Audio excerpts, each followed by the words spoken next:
Hello and welcome to New This Week on ArtistAloud.com. Today on the show, we have an artist whose music talks about his people and his land. He's someone who is responsible for taking Assamese folk music onto a global platform. Well, though it's his song Jiye Kyon from the movie Dum Maro Dum, which made him a household name, but it was through his independent contemporary music through which he first rose to fame. Please welcome Papon! O tumhari dinga ailo re O zor boitha boya baire koro chalon bati dinga na bhore a tumhar dinga ailo re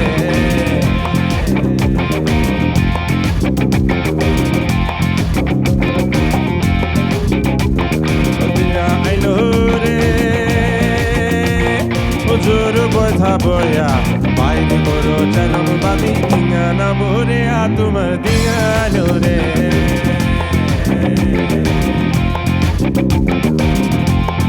Papon, welcome to this show. I'm so excited to meet you because you've sung one of my favorite songs, Jiye Kyon, and later in the show, I would request you to sing the same. लेकिन मेरा सबसे पहला सवाल आपसे ये है, what does Papon mean? वैसे कुछ मीनिंग नहीं इसका. Oh, it's a pet name, घर पे बुलाते थे हाँ. बचपन से और and started with Pon. Pon in means प्रण, प्रॉमिस. एंड मेरी नानी को लगा बहुत छोटा नाम है, पा लगाया सामने और बिल्कुल मीनिंगलेस कर दिया. बिल्कुल वही है आपको. तो वो रखा. लेकिन आपका जो रियल नेम है वो है अंगराग. इतना बेहतरीन मतलब नाम है कि ऐसा लग रहा है कुछ रजवाड़ों के खानदान का नाम है. तो जब आपने प्रोफेशनली अपना करियर शुरू किया तो आपने सोचा नहीं कि यार मैं कौन सा नाम रखूं, पापॉन रखूं कि अंगराग रखूं? हाँ था, काफ़ी एक सिचुएशन आया था एक टाइम पे. एक्चुअली मेरा करियर शुरू हो गया था आसाम में with my albums coming out. तो वहाँ तो अंगराग महंता करके गया और धीरे धीरे दिल्ली में था मैं तब और बाहर शो करता था. तो दोस्तों के ज़रिए ऐसे हो गया कि पापॉन हो गया. सो स्लोली जब मैं बाहर कुछ करने लगा तो मुझे लगा कि दो इंसान हैं और उसको एक करना ज़रूरी था. तो बहुत दिमाग लगा कि क्या करना क्या नहीं. फिर मैं बोल रहा था भाई कि गुलजार साहब मिले थे एक बारी. गुलजार साहब मिला केरला में कोई शो करने गए. तो हम लोगों ने थोड़ा अच्छा टाइम बिताया था. मैंने गुलजार साहब को बोला कि मतलब पूछूं ना पूछूं करके कि वो तो पोएट है और मैं one of my favourite poets ever. बोला कि क्या है, क्या करूं, अंगराग. अब मुझे पता है, मैं सोच भी रहा था शायद अंगराग ही बोलेंगे बिकॉज इट्स पोएटिक. मैंने ऐसे पूछा कि अंगराग है मेरा नाम तो पापॉन भी है.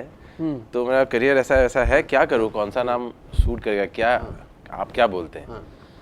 और उन्होंने बोला तू कुछ भी कर ले, तू पापॉन ही दिखता है, पापॉन ही रहेगा, पापॉन ही है तू बस. कुछ भी अंगराग ज़्यादा कॉम्प्लिकेटेड मत कर. टेल मी समथिंग, जब आप छोटे थे तो हिंदी तब से आती थी आपको या फिर ये दिल्ली आने के बाद सीखी?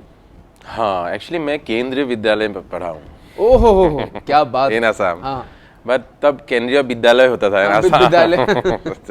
बट हिंदी, हाँ हिंदी ठीक थी क्योंकि बचपन से मेरे पिताजी मम्मी दोनों संगीतकार है, म्यूजिशियंस हैं, लेजेंड्स हैं असमीज उसके. तो घर में बचपन से एलपी रिकॉर्ड्स होते थे, बड़े गुलाम अली खां साहब. एंड मैं भी बहुत बचपन से मेहदी हसन और ये सब मतलब कोशिश भी करता था गाने की. तो माँ, एक्चुअली रिसेंटली एक इंटरव्यू में मैंने माँ को बोलते हुए सुना. तभी पता लगा कि उनको लगा कि 5 साल का उम्र का बच्चा है, मेहदी हसन क्या इतना क्या है इसके पेन जिंदगी में अभी से कि ये गाने लगे. नहीं, बहुत शौक था ये गज़ल वज़ल का बचपन से. तो शायद उस शौक ने भी ये मतलब अंदर दिया कि सीखूं हिंदी और अच्छी तरह से. तो कोशिश था. लेकिन दिल्ली आने के बाद आई थिंक इट बिकेम कि बोलने लगे तो हिंदी ठीक ठाक सुनने लगे. अदरवाइज हम लोग यहाँ आसाम में चा छा शा नहीं होता है. अच्छा. It's all sa. So chili chicken would be silly chicken. इतना खराब है तो बट ठीक हो गया अब शायद. But tell me something, do you have any fond memories of your childhood?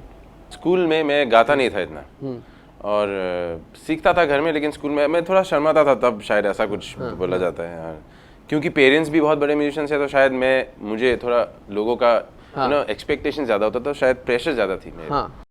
तो मैंने एक बारी होटो से छुलो तुम गाया स्कूल में, जगजीत सिंह जी का. तो झा सर थे हिंदी के, वो रोने लगे.